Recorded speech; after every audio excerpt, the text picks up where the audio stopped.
దీవెనల కొరికే వచ్చేవారికి సత్యం తెలీదు. మొక్కులు కోరికల కొరికే వచ్చేవారికి సత్యం తెలీదు.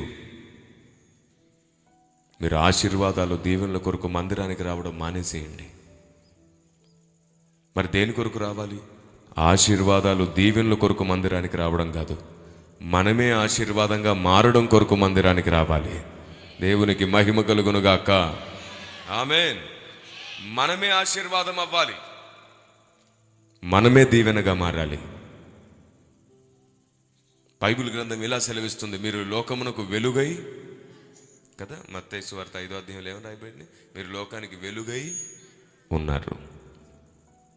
అవును, మనం వెలుగవ్వాలంటే వాక్యము వెల్లడి అగుడుతోడనే వెలుగు కలుగును. అవి తెలివి లేని వారికి తెలివిని కలిగిస్తాయి. దేవునికి స్తోత్రం కలుగును గాక. అదే నిజమైతే